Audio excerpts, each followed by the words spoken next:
Desisyon ng Supreme Court sa impeachment case ni Vice President Sara Duterte. Hindi nangangahulugan na absuelto na ang Vice Presidente sa mga pananagutan ayon sa isang kongresista.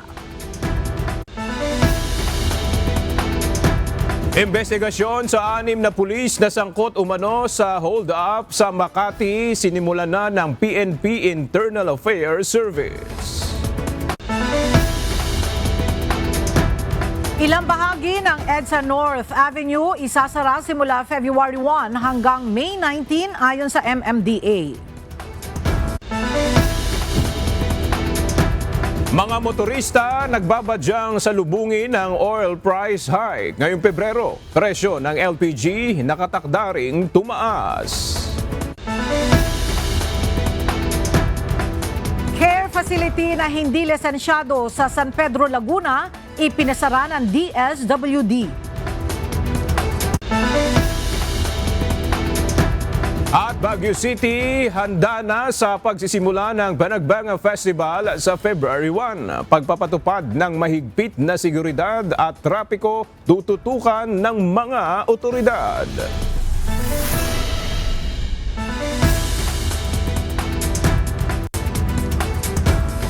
Magandang tanghali mga kasangbahay. Ngayon po ay araw ng Biyernes, January 30, 2026. Tayo po ay sabayang napapakinggan sa Radyo La Verdad 1350, ang UNTV Radio. At una sa mga balita ngayong tanghali.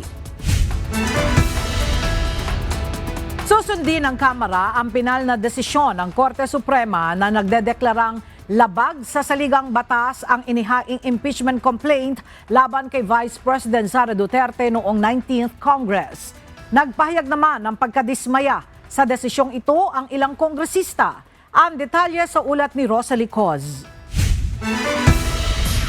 Kinikilala ng House of Representatives ang pinal na desisyon ng Korte Suprema na nagdedeklarang unconstitutional ang Articles of Impeachment laban kay Vice President Sara Duterte na inihain noong 19th Congress. Ayon ito kay House Speaker at Isabela 6th District Representative Faustino Bogie III. Giit pa nito, isang prosesong malinaw na itinatakda ng konstitusyon at may tiyak na pamantayan ng impeachment. Para naman kay House Justice Committee Chairperson at Batangas 2nd District Representative Jervy Luistro, nagkahanda ang Kamara na sundin ang desisyon ng Korte Suprema. Kabilang ang kongresista sa complainants at itinalagang House Prosecutor para sana sa impeachment case laban sa Vice Presidente. Well, it's quite frustrating, no? Just like what I hear from the rest of the 215 I guess, signatories of the first impeachment complaint. But nonetheless, that is the meaning of the rule of law. We have to follow the decision of the Supreme Court. Para naman kay House Deputy Minority Leader at mamayang Liberal Party List Representative Leila de Lima, nakabatay sa teknikalidad ang desisyon ng Korte Suprema, pero hindi ito nangangahulugan ng vindication at wala pa ring nalilinis na pangalan. Ang Makabayan lawmakers naman, nakahanda ng ihain ang panibagong impeachment complaint laban sa Vice Presidente pagkatapos ng February 5, 2026. Well, nadismaya tayo sa naging decision ng Supreme Court. Ibig sabihin nito, magiging mas mahirap lalo ang pag-impeach sa mga pinakamataas na opisyal. Karapatan ito ng mamamayan, no, na panagutin ang presidente, vice-presidente at iba pa. Gayunpaman ay tuloy pa rin ang pag-file muli ng impeachment complaint laban sa Vice President kaugnay sa pagwaldas ng 612.5 million na confidential fund. Hindi po magbabago yan. Samantala, ayon naman kay Manila Congressman Joel Chua, miyembro rin ng House Justice Committee, makikipag-ugnayan ito sa mga kasamahan sa Kamara kung papaano mababago ang panuntunan ng kapulungan sa impeachment alinsunod sa desisyon ng Korte Suprema. Rosalie Coz, UNTV News and Rescue. Diyos ang aming sandigan, serbisyo publiko ang aming pinahahalagahan. Sa kaugnay na balita, binigyang diin ni House Assistant Majority Leader San Juan District Representative Bel Zamora na ang pinal na desisyon ng Korte Suprema sa impeachment case laban kay Vice President Sara Duterte ay hindi nangangahulugang absuelto na ang opisyal sa pananagutan. Inaasahan ang paghahaing muli ng reklamong impeachment laban sa Vice Presidente pagkatapos ng February 5, 2026. Para sa detalye, nagbabalik si Rosa Licoz live. Rosalie, sang-ayon ba si Congresswoman Zamora sa mga pahayag na nakabatay sa technicality ang pinal na desisyon ng Korte Suprema sa impeachment case laban kay BP Duterte?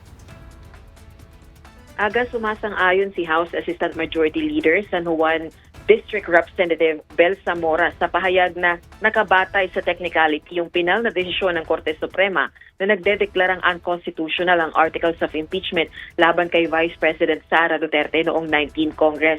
Anya, tumutok ang resolusyon ng Korte Suprema sa terminong Session Day. Pero hindi anya ito nangangahulugang absuelto na si Vice President Sara Duterte sa pananagutan at maaari pa ring maihaing muli ang kaparehong Articles of Impeachment. Pakinggan natin ang pahayag ni Congresswoman Zamora. So wag po natin isipin na walang sala o walang ginawang masama ang ating Vice President. Dagdag pa nito, sa desisyon ng Korte Suprema, binibigyang kahulugan na isang calendar day lang ang session day na taliwas sa paniniwala ng Kamara.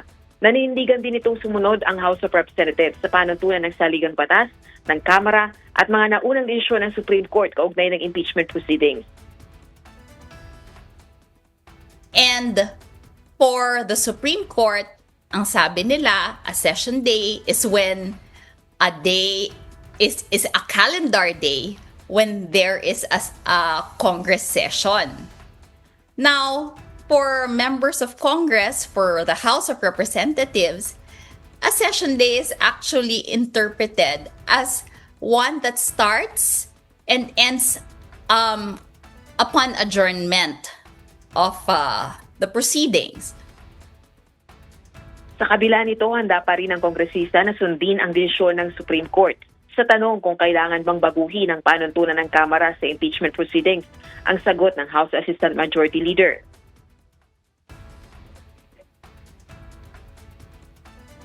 We will listen to what the Supreme Court says. We read the decision and the resolution, and we will try to harmonize what we have now and what we read in the resolution of the Supreme Court.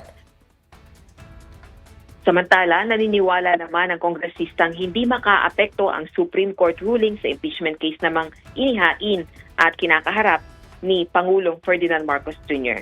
Balik sa iyo, Aga. Maraming salamat, Rosa Licoz. Pinasalamatan ni Vice President Sara Duterte ang kanyang mga abogado na nagtanggol para sa impeachment case na inihain laban sa kanya.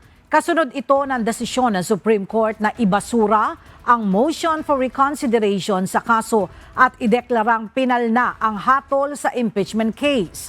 Ayon kay VP Sara, hindi na nila pinag-uusapan ng kanyang ama na si dating Pangulong Rodrigo Roa Duterte ang anumang tungkol sa impeachment case. Kanina, muling bumisita sa detention facility sa International Criminal Court si VP Sara upang makapusta ang kanyang ama. Hindi ko na binanggit sa kanya yung denial ng motion for reconsideration doon sa kaso dahil ayoko na pag-usapan yung impeachment. Okay.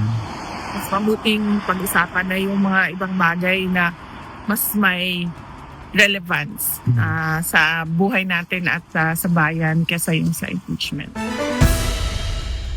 Nilinaw ng Korte Suprema sa kanilang desisyon sa impeachment case ni Vice President Sara Duterte na ang impeachment ay hindi lamang politikal, kundi legal at constitutional proceedings. Kailangan pa rin na magkaroon ng due process kahit sa umpisa pa lamang. Narito ang report ni Dante Amento. Hindi pinagbigyan ng Korte Suprema ang motion ng House of Representatives na baliktarin ang pagdeklarang unconstitutional ng Articles of Impeachment laban kay Vice President Sara Duterte. Binigyang din ng hukuman labag sa one-year bar rule ang ika-4 na Articles of Impeachment na isinumite sa Senado noong February 5, 2025. It affirmed that the fourth impeachment complaint transmitted to the Senate on February 5, 2025 was already barred by Article 11, Section 3, Subsection 5 of the Constitution. Sa desisyon na sinulat ni Senior Associate Justice Marvic Leonen, sinabi ng Korte ang impeachment ay legal, political at constitutional procedure. Hindi ito political proceeding lamang. Iginiit din ng hukuman sa ilalim ng kapangyarihan na ibinigay sa kanila ng konstitusyon ang impeachment proceedings ay maaari nilang repasuhin. Binigyang din ng hukuman na dapat pa rin na isama ang due process sa buong proseso ng impeachment, gayon din ang speedy disposition of cases. The Due Process Clause embodies a fundamental constitutional commitment to reasonableness, fairness, and non-arbitrariness. It envisions that we cannot have a true democratic and republican or representative state that is arbitrary and unfair. Hindi na maaaring iapila ng Kamara ang desisyon at wala na ring ibang petisyon na tatanggapin ang mataas na hukuman kaugnay ng kaso. Ibig sabihin, pinal na ang desisyon at hindi na ito pwedeng galawin. Dante Amento, UNTV, News and Rescue. Diyos ang aming sandigan, serbisyo publiko ang aming pinahahalagahan.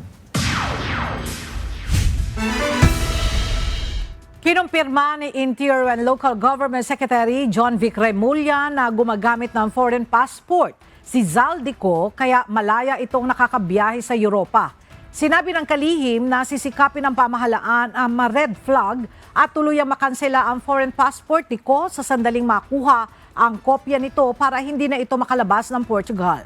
Ayon kay Remulla, kasalukuyan ang gumagawa ng paraan ng pamahalaan upang makakuha ng kopya ng foreign passport ni Ko upang maipasa ito sa Interpol at magamit sa paglalabas ng red notice kahit hindi Pilipino ang pasaporteng ginagamit nito. Una nang nakansela ang Filipino passport ni Ko, subalit nananatiling nakakaikot ito sa Europa dahil sa kawalan ng mahigpit na border controls sa mga bansa roon. Ang Europe naman, madali naman umikot yan eh. Wala nang borders yan eh, di ba? Parang umikot ka na ng Amerika. So, hindi siya dumataan sa passport control. Ang ano lang daw, yung apostille, kailangan mo magpakita ng passport nun. Pero hindi naka-flag yung, yung foreign passport eh. Kailangan pa namin makuha. Isinasapinal na ng Department of Justice o DOJ ang 3 pending resolution sa mga kasong kinakaharap ng kontraktor na Sims Construction and Trading. Ang naturang kumpanya ay sangkot umano sa mga katiwalian sa flood control projects. Kasama rin sila sa mga top contractor na pinangalanan noon ni Pangulong Ferdinand Marcos Jr. Ayon kay Attorney Polo Martinez, tagapagsalita ng Department of Justice, sa 5 kasong kinakaharap ng kumpanya, 2 sa mga ito ang naihain na nila sa Sandigang Bayan. The resolutions po were said to be issued last week, within this week po pala, no? So we're still currently working on that. For finalization na lang po yan, at lalabas na po sila soon enough. Pinabagal ng iba't ibang issue sa bansa ang full-year economic growth ng Pilipinas base sa report ng Philippine Statistics Authority para sa taong 2025. Ayon sa ahensya, dahil sa flood control project scandal, apektado ang mga negosyo maging ang kumpiyansa sa bansa. Narito ang report ni Jed Neresina. Lahat ay nagsisimula sa good governance. Ito ang pananaw ng ekonomistang si Michael Ricafort pagdating sa ekonomiya ng bansa. Ayon kay Ricafort, kasama sa tinitingnan ng investors ay ang sistema ng gobyerno, kaya't kinakailangan na aniyang masolusyonan ang issue ng korupsyon sa Pilipinas at dapat maging seryoso ang pamahalaan sa pagsugpo nito kung nais mapalagong muli ang ekonomiya. Number 1 talaga yung governance. Mas excited yung mga tao doon. Kung siseryosohin nila yan, gaganda yung ekonomiya natin. Lahat gaganda. Yun lang hinihintay. No? Tapos syempre, spending nila based doon. Kasi malinis. Wala na pupunta sa korupsyon. Diba? Yung hanggat maaari. Paliwanag ni Rica Fort, pinabagal ng issues of flood control projects ang ekonomiya ng bansa nitong huling quarter ng taong 2025. Kaya't ngayong 2026, mas mabuti aniyang pagtuunan ng pansin ng pamahalaan, partikular ng mga mambabatas na ma-improve ang political system at ang overall governance ng Pilipinas. Dahil duda siya na hindi maaapektuhan ang ekonomiya ng nakaabang impeachment kay Pangulong Ferdinand Marcos Jr. at Vice President Sara Duterte. Distraction lang aniya ito, imbis na matutukan na lang ang mga bagay na mas importante kaysa rito. O yung focus din nila, imbis na yung focus kasi nila, precious din yung oras, limited yung resources, effort. So, distraction din talaga yan. No? But yun nga, meron, since last year naman may reassurance despite yung mga impeachment. Magagawa naman daw nila yung trabaho. Pero ayun na realidad to. Finite yung oras mas mabilis sana at mas marami sila magagawa na mapapasa. Sa ikaunlad na lipunan ng ekonomiya, no? Fiscal performance, fiscal reforms, economic reforms, pati governance reforms. Mas marami kung di sila madidistract ng mga yun. No? Kasi syempre yung energy, mapupunta sa defense, mapupunta sa yung attention ng mga tao, mapupunta rin doon. Imbis na yung mga pinaka-importanting bagay na makakatulong sa bansa natin. Yung dapat yung tutukan. Hanggat maaari. Baka tutulong din aniya para mapasiglang muli ang ekonomiya ng bansa kung maipapasa ang priority bills ng kasalukuyang administrasyon. Ito ay ang Anti-Dynasty Bill, Independent People's Commission Act, Party List System Reform Act, at Citizens Access and Disclosure of Expenditures for National Accountability o CADENA Act. Kasi ang distraction dyan, yung impeachment versus the President and Vice President, baka may storbo sila yung focus sila, maagaw yun, ma-sidetrack sila sa pag-push yung mga, lalo na yun doon sa 4 na priority reform measures, alongside other economic and fiscal reform measures that would require legislation. Kasi whole of government approach yan, dapat tutok sila lahat doon. Gaganda yung ekonomiya natin kung mapasa yun. Kasi babalik at tataas yung kumpiyansa at tiwala ng investors sa atin. Dahil nintay yan kasama yan sa criteria na before they invest all over the world, no? In good governance. Sa kabila ng mga ito, tiniyak ni Department of Economy, Planning and Development Secretary Arsenio Balisacan na mabilis na gumagawa ng mga hakbang ang gobyerno para makabawi at maibalik ang tiwala at kumpiyansa ng publiko, maging ng mga namumuhunan sa pamahalaan at sa Pilipinas. Jed Neresina, UNTV News and Rescue. Diyos ang aming sandigan, serbisyo publiko ang aming pinahahalagahan. Ibinigay na kay Pangulong Ferdinand Marcos Jr. ang pinal na ulat ng Second Congressional Commission on Education o EDCOM-2 ukol sa estado ng edukasyon sa bansa. Tinurn over na rin sa Pilipinas ang chairship para sa Association of Southeast Asian Nations Business Advisory Council o ASEAN-BAC ngayong 2026. Narito ang report ni Nel Maribohok. Mula nang inanunsyo ang pagkakasakit ng diverculitis, dumalo na si Pangulong Ferdinand Marcos Jr. sa kanyang kauna-unahang public engagements kahapon. Tinurn over kay Pangulong Marcos ng Second Congressional Commission on Education o EDCOM-2 ang final report nito ukol sa estado ng edukasyon ng Pilipinas. Kasabay nito ay nilunsad ang National Education and Workforce Development Plan o NATPlan 2026 to 2035 na magsisilbing gabay sa mga nararapat na reforma, batas at alokasyon ng pondo para sa sektor ng edukasyon sa susunod na 1 dekada. Ayon kay Pangulong Marcos, nagpapakita ang ulat na ito ng pangangailangan ng agarang reforma sa edukasyon. Today, I formally accept the EDCOM-2 final report and the National Education and Workforce Development Plan with a great sense of urgency and responsibility. These documents reveal where we have fallen short and what we must do to improve our educational system. Binigyan din ni PBBM na ang pagpaplano para maresolba ang krisis sa edukasyon ay dapat umabot at magpatuloy lampas sa kanyang administrasyon. Nanawagan si Pangulong Marcos sa mga stakeholder na makiisa sa hangarin na reforma para na rin sa mga hinaharap na hamon. It calls on government, educators, industries, and communities to improve our educational system into one that will prepare every Filipino to meet the challenges of our time. Samantala, pinanguna rin ni Pangulong Marcos ang turnover para sa chairship ng Pilipinas sa Association of Southeast Asian Nations Business Advisory Council o ASEAN-BAC para sa taong ito. Ayon kay Pangulong Marcos, magiging prioridad ng Pilipinas ang pagsusulong ng pagpapalakas ng kalakalan at pamumuhunan sa riyon.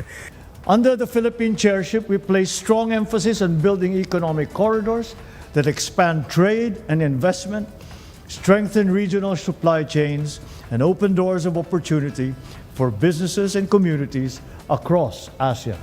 Kabilang rin sa mga inisyatibo ng ASEAN-BAC ngayong taon ang pagsuporta sa micro, small and medium enterprises o MSMEs, food security at agriculture productivity.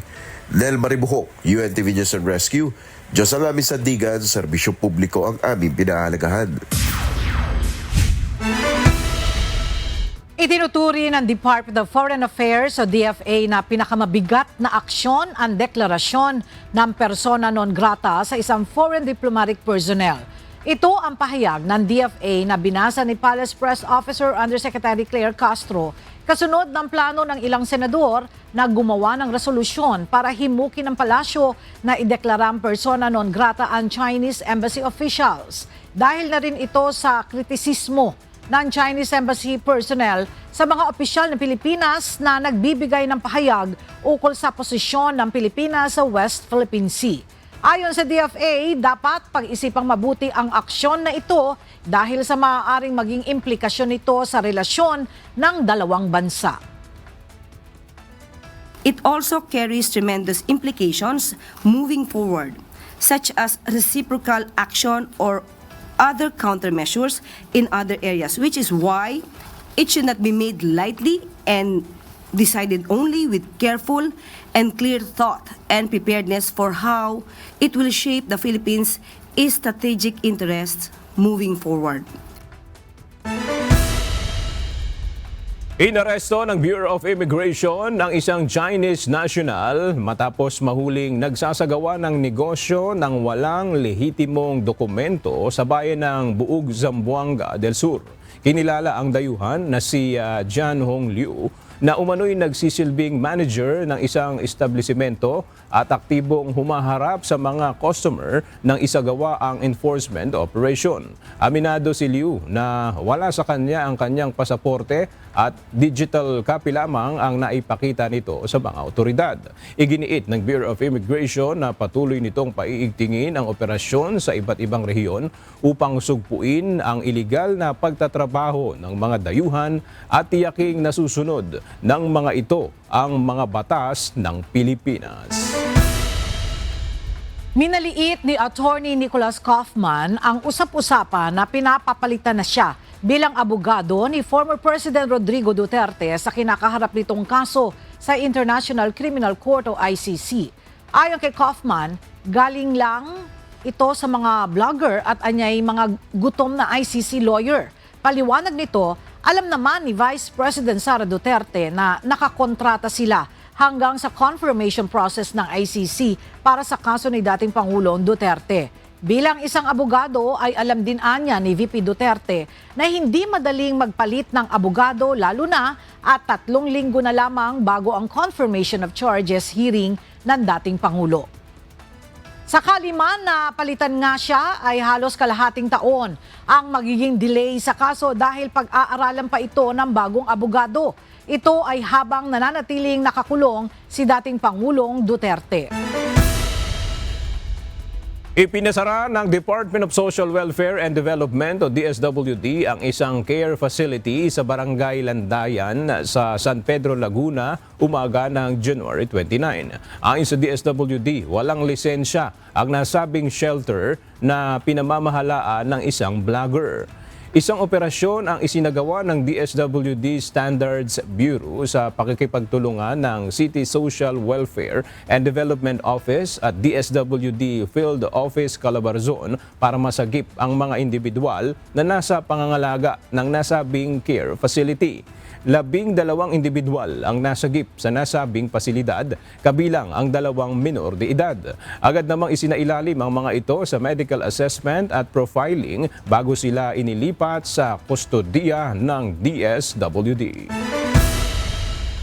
Abiso sa mga consumer, inaanunsyo ngayon ng Regasco ang pagpapatupad ng dagdag presyo sa liquefied petroleum gas o LPG na magsisimula sa February 1, 2026. Base sa anunsyo ng Regasco, tataas ng 1 peso and 50 centavos ang kada kilo ng LPG sa Pilipinas.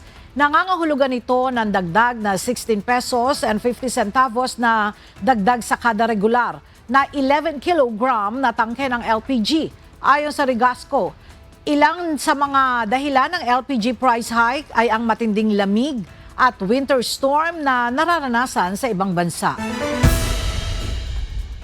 Magpapatupad ng panibagong taas presyo sa produktong petrolyo sa pagsisimula ng Pebrero. Ayon sa Department of Energy, inaasahang tataas ng 10 sentimos ang presyo ng kada litro ng gasolina, 85 sentimos sa diesel at 45 sentimos naman sa kerosene batay sa 4 na araw na trading sa Means of Platts at Singapore. Ipinaliwanag ng DOE na ang pagtaas ng presyo ay bunsod ng pagkawala ng mahigit 2 milyong bariles ng oil production sa Estados Unidos dahil sa matinding winter storm, pati na rin ng sunog at power issue sa Kazakhstan. Sa unang buwan pa lang ng taon, umabot na sa 3 pesos and 80 centavos ang kabuang net increase ng diesel habang tumaas naman ng 1 peso and 60 centavos ang gasolina at 2 pesos and 70 cents ang kerosene. Pinanggihan ng Department of Transportation ang panukalang payagan ng carpooling sa EDSA busway at iginiit na ang lane ay eksklusibong ginawa para sa mas mabilis na biyahe ng mga bus at commuter.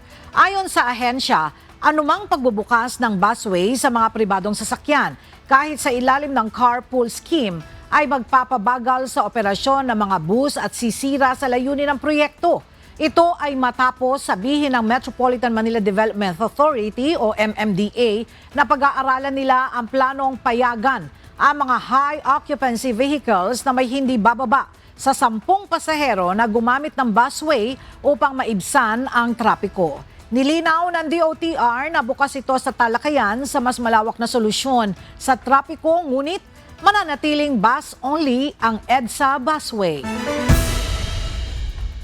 Nakatakdang magpatupad ng partial at full road closure ang Metropolitan Manila Development Authority sa bahagi ng EDSA North Avenue simula sa February 1 hanggang May 19 para bigyang daan ang girder installation sa ginagawang MRT Line 7. Mula sa Pasig City, ang detalye ihahatid ni Benedict Samson live. Benedict, anong oras magsisimula yung road closure at bakit ito kailangang ipatupad? Magandang tanghali aga ayon nga sa Metropolitan Manila Development Authority para dito sa partial lane closure ay permanente itong nakasara sa publiko hanggang sa matapos ang konstruksyon.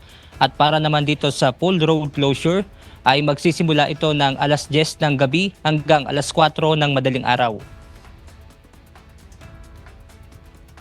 Tig-2 linya sa EDSA northbound at southbound ang isasara para sa partial road closure na ipatutupad ng MMDA, katuwang ang Quezon City Local Government Unit at contractor ng MRT Line 7. Ito ay para bigyang daan ang paglalagay ng tower support bago itaas ang girder o ang istruktura na siyang magiging daanan ng tren. At matapos naman na mailagay ang suporta, dito naman ipatutupad ang temporary road closure na magsisimula ng alas 10 ng gabi hanggang alas 4 ng madaling araw.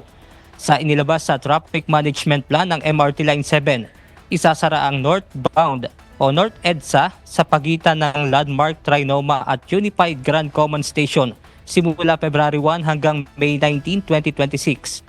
Habang ang West Avenue at EDSA simula naman sa March 24 hanggang April 29, 2026. Kasabay naman ng road closure ay maglalagay ng zipper lane sa mga otoridad para may madaanan pa rin ang mga motorista. Samantala, nakatakda naman maglabas ang MMDA ng traffic rerouting scheme kaugnay ng gagawing road closure sa EDSA. Agad muli naman nagpaalala ang MMDA na habaan ang pasensya, lalo na nga inaasahan ang mabigat na trapiko sa gagawing konstruksyon. Yan muna ang ating update mula rito sa Pasig City. Balik sa inyo dyan, Aga. Maraming salamat, Benedict Samson. Sinimulan na lagyan ng bubong ang walkway sa pagitan ng Trinoma at SM North EDSA upang maging mas ligtas at mas komportable ang paglalakad ng mga pedestrian at commuter. Ito ay kasunod ng isinagawang inspeksyon ng Department of Transportation at DOTR MRT3 kung saan tinignan ang kalagayan ng walkway at ang mga inilagay na pansamantalang sementong pantapal sa mga bahaging madalas bahain. Ayon sa DOTR, magpapatuloy ang konstruksyon ng covered walkway upang maprotektahan ang mga dumaraan laban sa init ng araw at ulan, lalo na sa mga oras ng dagsa ng pasahero. Nagpasalamat ang ahensya sa MRT7 sa ilalim ng San Miguel Corporation sa tulong nito sa paglalagay ng covered walkway. Magsasagawa ng comprehensive review ang Philippine National Police sa airport security protocols kasunod ng nangyaring stabbing incident sa Iloilo International Airport noong Miyerkules. Nakikipag-ugnayan na ang PNP sa Civil Aviation Authority of the Philippines at mga airport security unit upang suriin ang screening procedures, access point controls at emergency response protocol sa mga paliparan. Layunin nitong tukuyin ang mga posibleng lapses matapos mapag-alaman na inalis ang initial security screening sa departure area noong huling bahagi ng 2025 upang pabilisin ang daloy ng pasahero. Ang hakbang ay bahagi ng mas pinaigting na seguridad sa mga pangunahing transport hub upang matiyak ang kaligtasan ng publiko at maiwasan ang kahalintulad na insidente sa hinaharap. Formal nang sinimula ng Internal Affairs Service ng Philippine National Police ang investigasyon laban sa 6 na pulis na sangkot umano sa kasong robbery at extortion sa Makati City. Mula sa Camp Crame, makibalita tayo kay Ryan Lacanlale live. Ryan, bukod sa pang-hold up, meron pa bang kinasasangkutan ng ibang krimen itong mga pulis na ito? Bukod sa nangyaring holdapan noong Miyerkules, mayroon pang biktima ng robbery extortion noong January 24 ang sa Makati City ang lumapit at positibong itinuro itong mga pulis na ito. Sinimulan na ngayong araw ng Internal Affairs Service o IAS ng Philippine National Police ang pre-charge investigation laban sa 6 na police personnel na nakatalaga sa Drug Enforcement Unit ng Malate Police Station, Manila Police District. Ang mga pulis ay inaresto sa Makati Police Station Substation 3 matapos magsampa ng reklamo ang isa sa mga biktima na umano'y robbery extortion ng naganap noong Miyerkules ng gabi. Matapos ang pag-aresto, isang karagdagang complainant ang lumantad at positibong itinuro ang parehong mga pulis bilang sangkot sa isa pang insidente ng robbery extortion na naganap noong January 24 sa Barangay San Isidro, Makati City. Ayon sa pulisya, ang impormasyong ibinigay ng complainant ang nagbunsod sa agarang pagkakaaresto sa mga sospek sa Arson Bell Street sa nasabing barangay. Siguro yung explanation nila, i-reserve na lang po nila at yun po ang explain nila sa korte. Hindi namin kailangan yung explanation nila. Mahalaga, nahuli po natin sila and kakasuhan natin at i-inquest po natin sila ngayong araw po natin. Agad na iniligay sa kustodiya ng Makati Police Station ang 6 na pulis habang sabay na isinasagawa ang criminal at administrative proceedings laban sa kanila. Wala ring koordinasyon at operational clearance ang mga pulis upang magsagawa ng operasyon sa Makati na sakop ng ibang police district. Bilang agarang hakbang, lahat ng miyembro ng Drug Enforcement Unit ng Malate Police Station kasama ang kanilang hepe ay pansamantalang inalis sa pwesto habang nagpapatuloy ang investigasyon. Siya muna ang latest mula dito sa Camp Crame. Balik sa iyo. Hala? Maraming salamat, Ryan Lacanlale.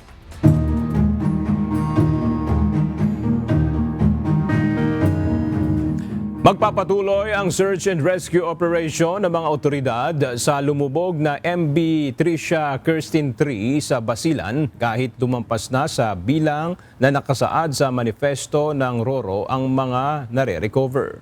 Kahapon, 11 labi ang nakuha ng mga rescue team sa patuloy na paghahanap sa mga nawawalang pasahero. Ang detalye sa report ni Ryan Lacanlale. Na-recover ng mga otoridad sa isinasagawang search and rescue operation kahapon ang 11 labi sa katubigang sakop ng Balok-Balok Island, Basilan.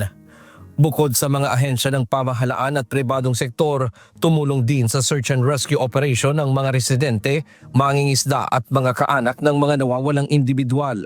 Kasalukuyang sumasailalim sa identification procedure ang mga na-recover na labi sa pangunguna ng Provincial Disaster Risk Reduction and Management Office o PDRRMO ng Basilan.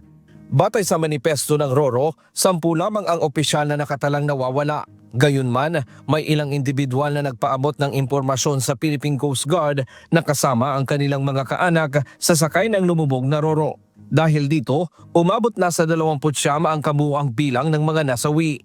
Nagpapatuloy pa rin ang investigasyon ng mga otoridad upang matukoy ang eksaktong bilang ng mga individual na sakay ng lumubog na MV Tricia Kirsten 3. Ayon kay Philippine Coast Guard spokesperson Captain Noemi Cayabyab, kahit lumagpas na sa bilang na nakasaad sa manifesto ang mga na-recover, magpapatuloy pa rin ang search and rescue operation dahil sa mga ulat na may iba pang umanong nawawala na hindi nakasama sa opisyal na talaan. Ryan Lacanlale, UNTV News and Rescue. Diyos ang aming sandigan, serbisyo publiko ang aming pinahahalagahan. Nagkaloob ng libreng sakay ang Philippine Coast Guard sa mga pasaherong stranded sa ruta ng Isabela City sa Basilan at Zamboanga City ngayong araw. Kasunod ito ng pansamantalang pagkakasuspinde sa buong fleet ng Allison Shipping Lines Incorporated matapos na lumubog ang MV Tricia Kirsten 3 na ikinasuwi ng ilang mga pasahero at crew na sakay nito. Prioridad sa bawat biyahe ang senior citizens, persons with disabilities, buntis at mga bata. Pitong empleyado ng Department of the Interior and Local Government Region 6 ang nailigtas ng Bureau of Fire Protection matapos na matrap sa loob ng elevator ng kanilang opisina sa Santa Barbara, Iloilo, pasado alas 7 kagabi. Ayon sa BFP, nasa ground floor na ang elevator at palabas na sana ang mga sakay nito nang biglang nag-malfunction at hindi na mabuksan. Umabot sa 1 oras na natrap sa loob ng elevator ang 7 empleyado. Nakalabas naman ang mga ito matapos buksan ang access sa second floor at dumaan sa emergency exit. Nakalatag na ang lahat ng mga hakbang para sa pagsisimula ng taunang Panagbanga Festival sa Baguio City sa darating na linggo, February 1. Para sa detalye, may report si Grace Doctulero live. Grace, anong mga hakbang ang nailatag na para matiyak na maayos ang pagsasagawa ng Panagbanga Festival ngayong taon? Yes, Ella, nakahanda na nga ang lahat na ayon sa lokal na pamahalaan ng Baguio City, lalo na ang patungkol sa seguridad, daloy ng trapiko, crowd control at maging ang disaster at medical response team para sa kabuuan ng festival. Sa ginanap na pagpupulong ng City Disaster Risk Reduction and Management Office dito sa Baguio City, inisa-isang talakayin ang bawat detalye ng kabuang programa at mga hakbang pansiguridad sa kabuuan ng festival. Ayon sa mga otoridad, pangunahin nilang tututukan pa rin ang kaayusan, kaligtasan ng publiko at ang maayos na daloy ng trapiko, lalo na sa mga pangunahing dadaanan ng parada at mga venues ng programa. Kabilang dito ang disaster at medical response sakaling hindi maiwasan ang kaguluhan. Samantala, muling nagbabala si Baguio City Mayor Benjamin Magalong sa publiko, lalo na sa mga turistang pupunta dito, na mag-ingat sa mga scams. Partikular na tinukoy ni Mayor Magalong ang mga accommodations o staycation na hindi naman lehitimo at nagbibiktima lamang ng mga turista. Ayon sa alkalde, tiyaking balido o legal ang operasyon ng ibubuk na accommodation upang hindi maloko, dahil base sa karanasan, hindi na mababawi ng biktima ang anumang halaga na naipaloko nila. Several websites na pwede nila i-validate. No? We're working closely with the Tourism Council, also with the Philippine National Police, to make sure na these are well disseminated. No? Another is, kung iniisip ng mga na-scam, mga biktima, na marirecover pa nila yung pera nila, sorry to state na almost 99% di mo na marirecover yan. No? Kaya dapat mag-ingat. And that's the reason why we keep on reminding our visitors, pag yung mga offers sa kanila is too good to be true. Sa pag-isipan nyo na. Ella, magsisimula ang iba't ibang activities kaugnay ng Panagbanga Festival sa Linggo, February 1 at tatagal ito hanggang March 8. Yan muna ang balita. Balik sa'yo, Ella. Maraming salamat, Grace. Doc Tulero.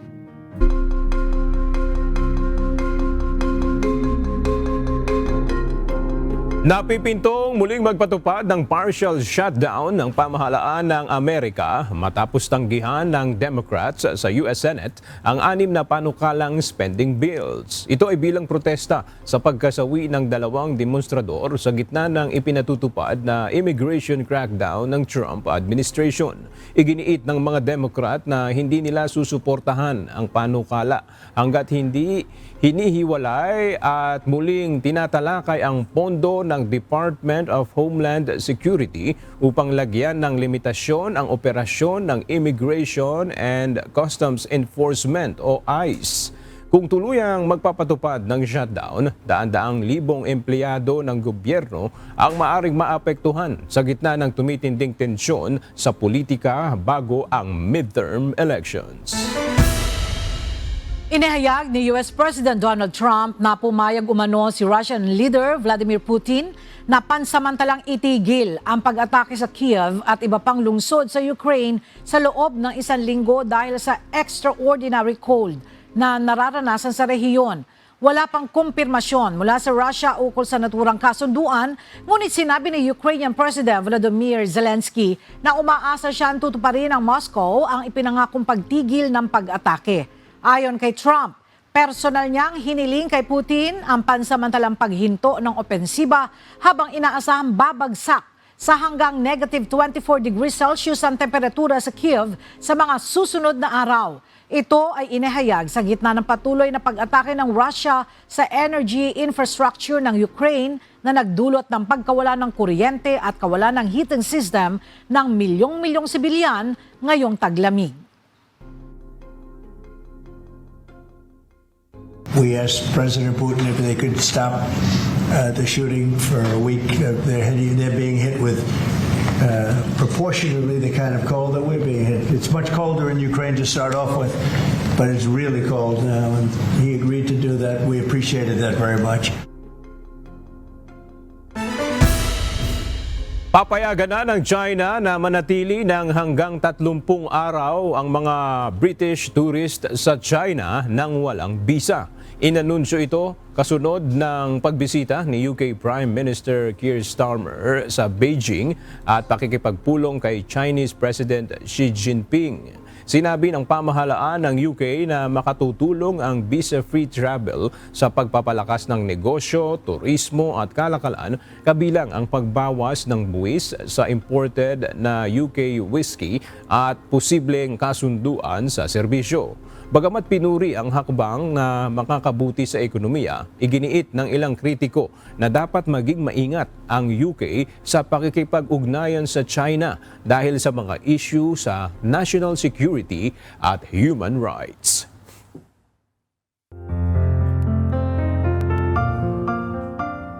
At sa ating pong iiwang mga salita ng Diyos na ating sandigan, mula sa aklat ng Kawikaan, Kapitulo 21, versikulo 21, na nagsasabi, ang sumusunod sa katwiran at kagandahang loob, nakakasumpong ng buhay, katwiran at karangalan.